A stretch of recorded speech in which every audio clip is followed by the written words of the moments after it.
Hello, hello, hello. Welcome back to Brick by Brick, the best real estate podcast in the world, in the universe. That's right. Stop listening to all the other ones. You don't need them. You can use this as your sole source of news. Don't worry, we won't take advantage of the privilege. And I'm Noah. I'm Sean. And together we are... Maybe you give the introduction this time, Sean. We are Hardin Realty. And property management. We also own another company that is Airbnb co-host. So that one is like 5 years ago when we started, and that is stable. And now we are focused on the Hardin brokerage, and we are growing fast. We're selling real estate. 23 or 24 agents. Something like that. Right. And we do loans, we do multifamily investment services, we do property management, long-term rentals, short-term rentals. We sell real estate, we buy real estate. We're basically a vertical real estate business. That's who we are. That's what we do. Right. We teach people, especially from the Bay Area, people to do 1031 exchange and, invest in Sacramento, you get a bigger bang for the buck. That's right. Big tax benefits too when you invest in STR, short-term rental. That's a big part of my business. A lot of high W-2 earners, a lot of tech money, a lot of tech employees invest with us so that they can take advantage of the so-called STR loophole, rep status, cost segregation. If you don't know what I'm talking about, give me a call and you won't have to pay taxes anymore. You want to mention about NorCal? NorCal Real Estate Mastermind is our meetup. We do, and we just had it a few days ago. We do a monthly meetup at a winery. It's a networking thing. So we all just kind of hang out. We'll have a guest speaker. We put a big emphasis. It's kind of rude, actually, that I'll tell the guest speaker. And these are like usually very esteemed people. And I'll just tell them, look, don't talk for more than 20 minutes, maybe 25 if you're feeling greedy. Because I find that when I go to a lot of real estate events. I go to networking events. And it's all about me. And there's some speaker up on stage who wants to talk a lot with the same old platitudes. Ironic, I know, because I'm a person who also talks a lot. But they go up there and there's a lot of like mindset, grind set stuff. And it's just not very densely packed. I like to read. I'm a big reader. When you read a book, it's like dense knowledge, fact. There's not a lot of fluff. It's not very verbose. And I find that if you let your speaker go without a time limit, they're just going to listen to themselves talk half the time, and the audience gets bored and they have a poor experience. So for our meetup, NorCal Real Estate Mastermind in Sacramento, we really put a big emphasis on brevity. I think that brevity is a virtue. It's not just that, because by 7 the music starts, That too. Yeah, the owner of the winery will start to snap at me if we go past 7. So we'll do like a quick, we let people filter in, because people always show up late, and then we do a quick we pass the mic around, everyone introduces themselves, and then quick talk. And I really mean that. Like that's important. That was important to me when we started that. Quick little Q&A, and then we just hang out for the rest of the night. It's a lot of fun. Yeah, it's education plus networking. Yeah. And you know what? It costs very little. We pay the venue a few $100 a month. We have a good relationship with the owner. They give us a discount. We market it on Facebook, like $75 per event. 30 to 50 people will show up to each event. It's a lot of fun. They patronize the venue. We don't provide food. It costs us very little. I think we pay, $15 per quarter or something like that to meetup.com. So I think this is valuable. I'm glad we're talking about this on the air, because if you're a team leader in the real estate space, you're a broker, or you might be a loan officer, you're an insurance person, or whatever you are, having control of your local market and establishing yourself as a leader can be very valuable. We've done deals through that network, right? Because I just signed a buyer broker agreement with a new client today who came to our event the other night. It was the first time I met her. And so basically what I'm saying is it costs very little. It doesn't take up much of my time. It's once a month. And First Wednesday of each month. first Wednesday of each month, we all just get together, we hang out, we have fun, we make new connections, and sometimes we do deals, and it helps with our brand, I guess. So if you're a business owner, really this goes for any business owner, but this is a real estate podcast. So if you're in the real estate space, I would highly recommend putting together a little local meetup. And it's not that, I mean, we one of my agents and I started this, we had this idea over a cup of coffee. I said, what would be cool is if we had our own networking event, because we just went to a networking event. Right. It's like, we should start doing that. There's no rules out here. You can just do stuff. But the deals are not just for us. Because in the group, in the meetup, there are people from all kinds of occupation, right? Mostly related to real estate. And many people in that meetup, they do deals, with each other. So it's not just for us looking for deals, but we encourage everybody to be there, and there's a lot to gain from it.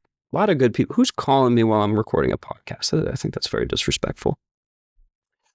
So yeah, start a meetup wherever I don't care if you're in Podunk, Idaho, go start a local meetup, tell everyone about it.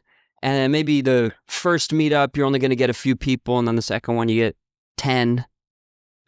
We put it on all the platforms. We put it on meetup.com, right? We pay for a pro subscription and made a group on meetup.com. It has like 400 members now. Been doing it for about a year. It's no big deal. I'm not some kind of celebrity, but it's a great way to get people together. And then when you're up there talking on the microphone, it kind of makes you look awesome. It's good for the brand. It's good for your business, right? Name recognition, consistency, and all that. So start a meetup. I guess that's the moral of the story. We've had kind of a weird week. I had a weird week. I smashed my windshield. There was a mosquito flying in my car. I guess I didn't tell you this story. There was a mosquito flying around in my car, and I don't like it. They're like little flying vampires. Like, I don't like mosquitoes. But I was trying to be gentle, so I rolled down my left window, and I'm trying to guide him outside, and he didn't want to go. And so I'm like, okay, and I'll roll down my right window, and I'm like, all right, go that way. You want to go that way? You don't want to go that way. He's like, this little dipshit is banging his head against my windshield. He just wanted to go out the front, and there's glass there. So I'm trying to explain to him, and then I realized I'm talking to a mosquito, so I smacked him, right? Smashed the windshield. Shattered it. And I'm like, not a big guy, but I'm quick, but I did not know I had that kind of striking power. So that's wait till I teach you some Wing Chun. So Sean's a karate master. So yeah, that was $350 down the drain. A very expensive mosquito. Ouch. But we're recording this podcast, and I hope I haven't lost you yet. We're actually going to get into some real estate stuff now. Starting with the news, Realtor.com and CoStar have agreed to dismiss their trade secrets lawsuit. So if you weren't in the mix on this one, basically Realtor.com, and I'm not happy with them, by the way. I guess I'm not happy with the Association of Realtors. Realtor.com was supposed to benefit realtors. I pay dues to the Association of Realtors. I'm a member.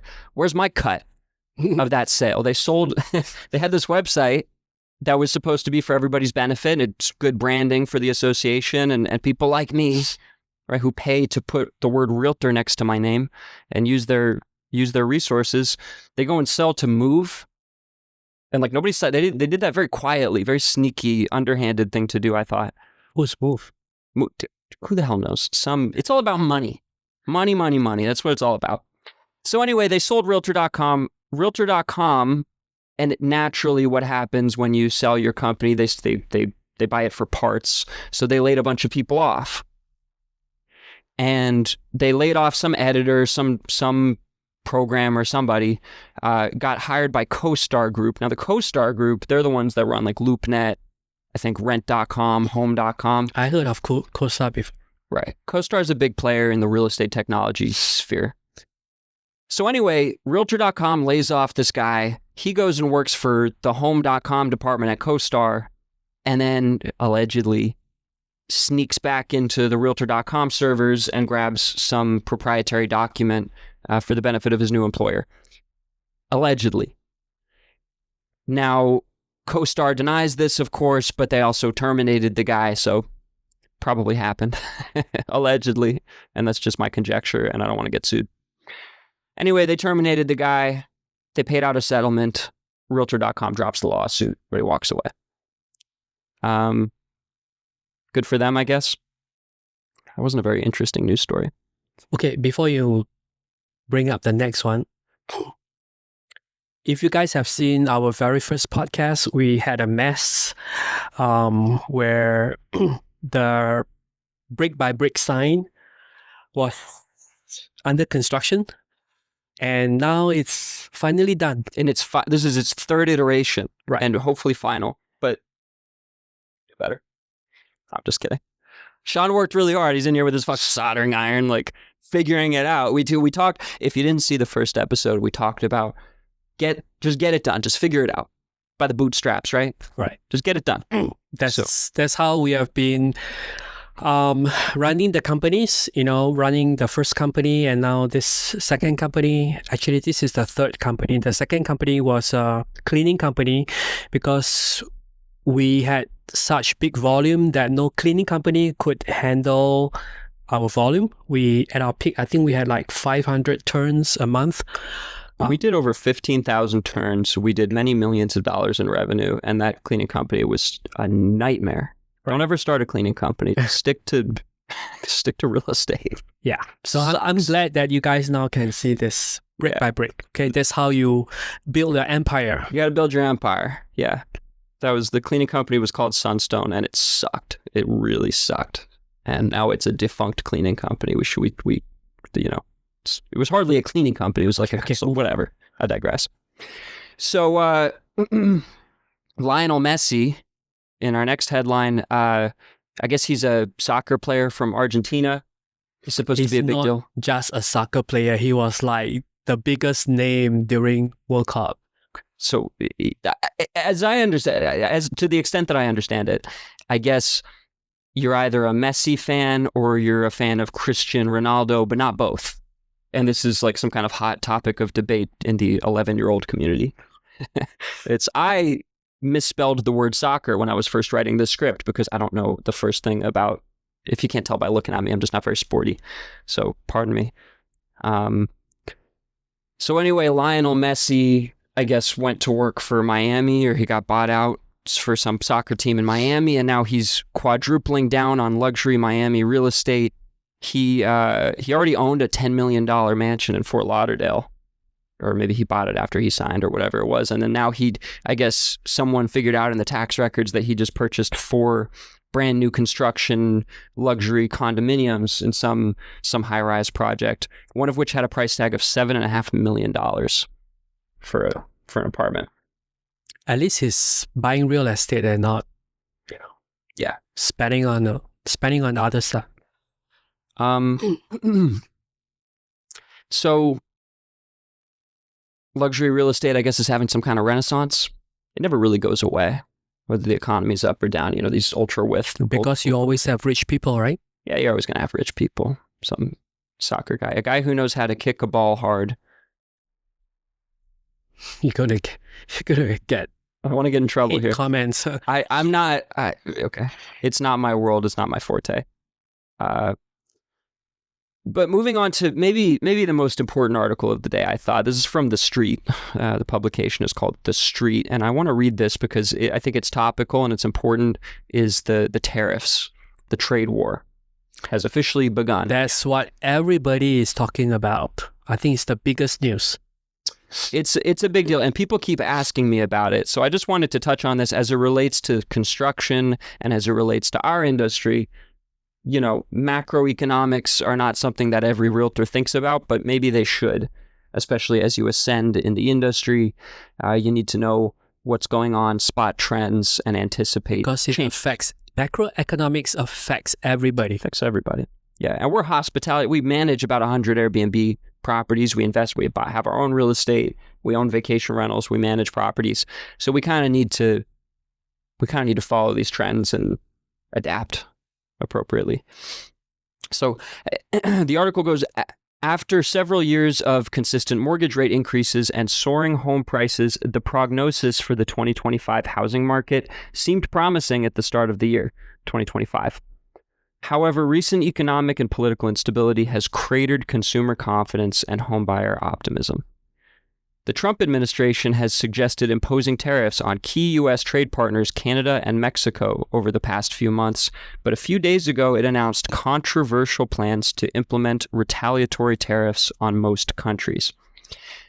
Now, this is, and politics aside, because I don't want to get into politics, and I don't really care what anyone else's politics are. I don't really want to talk about my personal politics, which are all over the spectrum, publicly. Especially, and just as a side note, if you're a professional, stop posting about how awesome Trump is or how much Trump sucks on Facebook. Just stop it. Like, you're going to piss off half of your Facebook friends. Or no matter where you stand, it's stupid. So, but I digress. I take issue with this article, by the way, because they said it announced a few days ago controversial plans to implement these tariffs. Hasn't Trump been talking about this since like 1987? He was criticizing Reagan on his trade policies.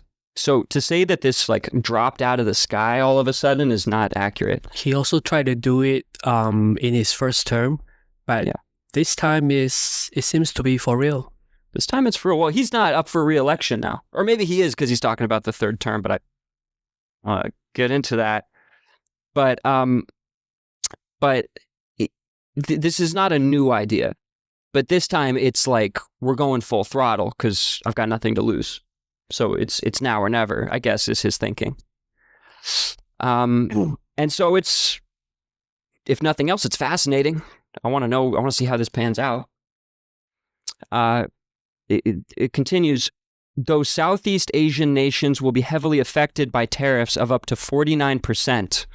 Canada, which supplies the majority of lumber for U.S. housing construction, will now face tariffs of between 10 and 25%. A price hike, and this is I just want to read this verbatim because it didn't make sense to me. The article says, a price hike on building materials will likely make building affordable housing feasible. What? Right? An approach that many real estate experts believe is crucial to resolving the housing market gridlock. I can only assume that was just like a discrepancy that the editor didn't catch. They just said that raising prices will help make housing more affordable. I don't know what to make of that. I think it's just a mistake. But a lot of people have been asking us for our opinions on this, especially at the meetup the other night. A few people asked me, like, what do you think is going to happen with the tariffs? And again, leaving politics aside, on the economy, I personally think, and this is just my gut sense, some short-term instability was built into the strategy. I think that they're doing this on purpose. I think that they're purposely tanking the stock market or adjusting it. It's not really tanking. I mean, it's trying to rock the boat. They're trying to rock the boat. It's grown really over the last 10 years. It's just skyrocketed. It's at all-time highs every week. It's like a new all-time high. That's not stable, and that doesn't help the lower and middle class. That helps super rich hedge fund managers who are like up in arms in the Wall Street Journal right now that Trump is so stupid and crazy. But I don't know, I'd be pissed off too if I were them because they're losing money right now. But your average American really cares about groceries, gasoline. And eggs. And eggs, right. I don't know that this is necessarily like the stock market going down, I guess affects 401ks short term, but I don't know that this is a bad thing. I mean, maybe that sounds crazy, but that's just what so my gut tells me that part of the strategy is they want some short-term instability, some correction. And you'll notice that not just Trump himself, but the economists around him are, one day they say we're going to do 10%, and the next day it's 20%, and the next day it's 30%, and then it's back to 10%, and they keep going back and forth and back and forth. And they also keep delaying. Right. They keep changing their story, and I can't imagine that that's an accident unless you believe that they're all stupid and crazy, which I do. Maybe they are. But Occam's razor, more likely is they're doing it on purpose, and the market hates uncertainty. They know the market hates uncertainty. I think that they want some instability, and it's baked into the strategy. Whether or not that strategy works over the medium and long term is another question, but I think they're doing it on purpose. So frankly, I'm just not stressed about this. I think, again, going back to adaptation, we have to roll with the punches. We don't really have a choice. So stressing out about it, freaking out about it is unproductive and probably not necessary. So I've been telling any of my clients who care to listen, I've just been telling everyone, like, Relax. It's just another cycle. We're going to wait and see what happens. For the meantime, business is good. I mean, we're closing like 10 escrows this week. Well, Sacramento is growing, so we're doing just fine. So anyway, moving on. Now prospective home buyers waiting for the market to turn around are concerned that the tariffs could create a housing slowdown and reduce affordability. Tariffs on Canada and China will hit the U.S. construction industry hard. After months of plans to levy tariffs against Canada, China, and Mexico, the Trump administration announced reciprocal blanket tariffs against most of its trading partners. That's another thing, by the way. The key word here is reciprocal. Say whatever you want about anything, but in terms of economics, I'm not that mad about this. I don't know. If they're tariffing us, why shouldn't we tariff them? Is that crazy? I don't know. I'm not an economist. I'm not a smart person. But just basic logic would dictate that if all we're doing is reciprocating what they've been doing to us for decades, that doesn't sound like a bad thing. You know? But what the hell do I know? War is always destructive. Well, nobody wants a war. This move will affect over 50 countries and has garnered criticism from both sides of the aisle. I heard they were like tariffing Panama and like the Solomon Islands. I heard they were tariffing everybody. I thought they were putting tariffs on penguins. They're tariffing Timbuktu. They said 50 countries in this article. It's like 100. They're tariffing everybody. It's a little nuts. But time will tell. The housing sector comprises over 15% of the U.S. GDP and will be heavily impacted by tariffs on building materials such as lumber and steel. And 70% of imported lumber comes from Canada, which is already subject to a 14.5% tariff rate. Now, that's really where this affects us. We get a lot of lumber from Canada. They're putting really high tariffs on Canada. They're calling Trudeau governor and like saying it should be a state and stuff that's just kind of distasteful and pissing off the Canadians a lot. So, yeah, that's probably not good. I think there's going to be short-term pain for sure in ways that we can't quite foresee. But, we want to keep an eye on it. The Trump administration spared Canadian lumber imports from an additional 10% tariff this week, but experts still estimate lumber prices will increase further this year. Another key building material, gypsum, is used in drywall and is sourced almost exclusively from Mexico, while China supplies a considerable amount of steel, aluminum, and plastic to the United States. So the National Association of Home Builders president Jim Tobin believes that these tariffs will counteract progress being made in the sluggish housing market.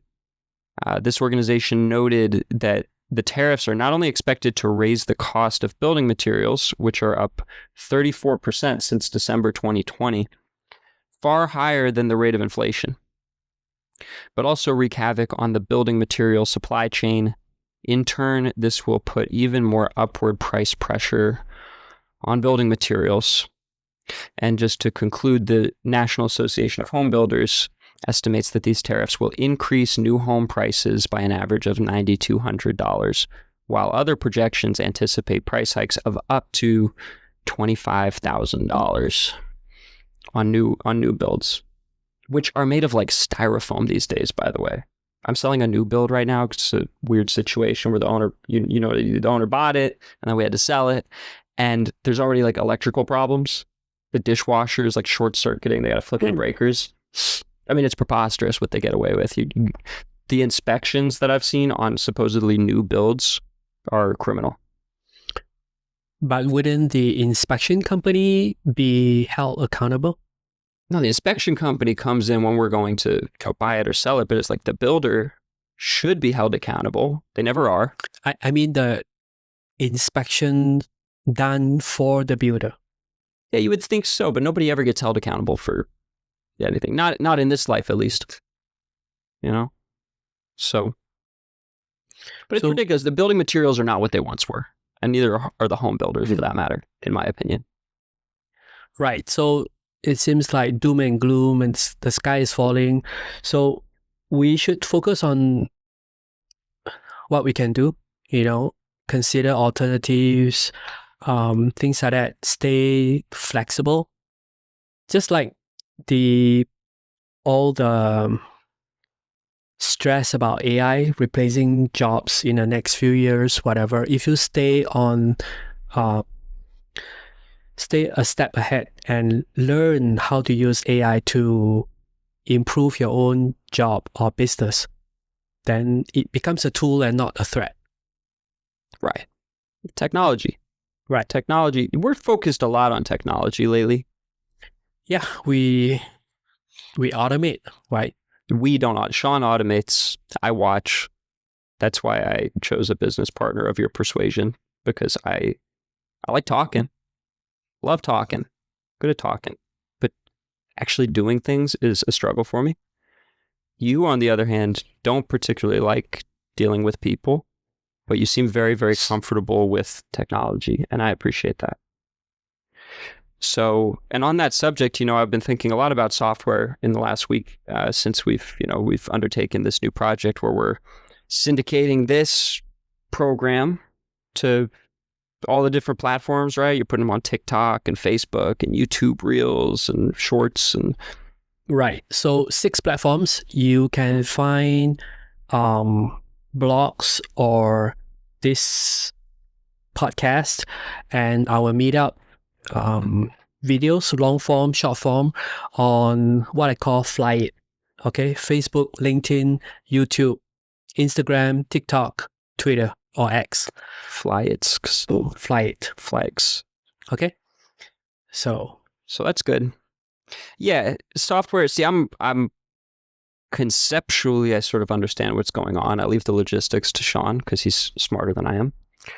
But I think the other side of the coin is, like, as a real estate professional, I'm constantly getting spam emails for new software solutions that are going to make my life easier and improve my lead generation, workflow, agent production, whatever.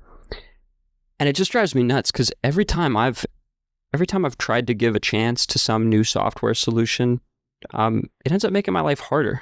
There's a learning curve, and then the thing doesn't work right, and I'm sitting there yelling at some Bangladesh, some poor guy some poor guy on the other side of the world who has to take my phone call. He doesn't know what the hell he's doing. I don't know what I'm doing, and it's just not I've got a system that works. I close deals. Why are you trying to sell me more software? Every month there's like a new 100, AI tools. Yeah, some dork who dropped out of college wants to make money in the SaaS, software as a service space. He throws together some piece of crap, markets it to me, and then God forbid I actually give the guy a chance. It ends up making my life harder. And so tools, by definition, are only tools if they increase your productivity and make your life easier. If it doesn't do those things, it's more of an obstruction. It's an obstacle. It's not a tool anymore. Well, we are in a AI gold rush, right? So everybody's just trying to churn out something and see which one sticks on the wall. Right. And so you got to be really careful when you sign up with some new software. You're paying $30 a month for a subscription. Like, don't be the first guinea pig. Don't be the first customer. That's the general sense of things. As someone who is completely technologically illiterate, and probably illiterate in general because I misspelled the word soccer, ease into the new. We've made that mistake before where I'm like, we need to try this new software tool, and I force you to implement it for our whole portfolio. It was painful. It sucked. It sucked implementing it, and it was even harder to undo what we had done at my direction. So, lesson learned. So my recommendation is always do a pilot project.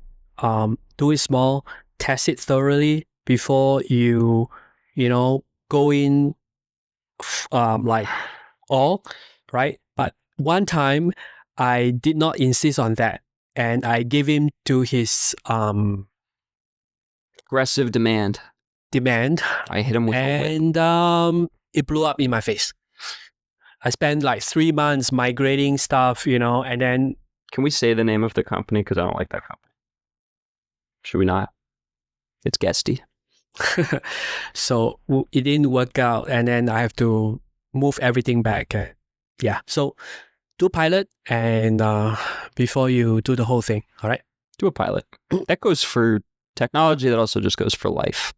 Don't jump 2 feet into a risky situation. Right. Keep yourself free, much like I've kept myself free I stopped wearing ties. You might have noticed. It's like a prison for your neck, and I stopped wearing them. So I feel like I feel liberated. I feel so much better without a tie on. I haven't worn a tie for like 25 years. I used to be a IT consultant. I had to wear suit and tie, and when I got out of that, yeah, now you walk in here like you just rolled in off the off the griff off a train somewhere, So like a homeless guy. But I'm trying to set a good example for our team is growing, our office is getting busier, so I'm trying to set a good example. But I also find that without the tie, I feel better. I don't get those hot flashes, and I'm start ripping at it all the time. I feel like much more loose and relaxed, and I think I look it too. I think this is more of like a hey, relax, like I'll take care of you, but I'm also going to roll up my sleeves and get the job done and say hi to your family kind of a guy. It's like a little bit less aggressive as a business person. Right. So, not that this isn't a fashion podcast, but that's just I really feel it's like improved my quality of life multiple times. So before we wrap up, thought for the day, when things, can always turn back anytime, right? So you have 2 choices, okay? You can become bitter or you can become better, right? Choose the latter and you will be better equipped to handle the tough times, okay? Don't be bitter, become better. Wise words, brick by brick. See you next time.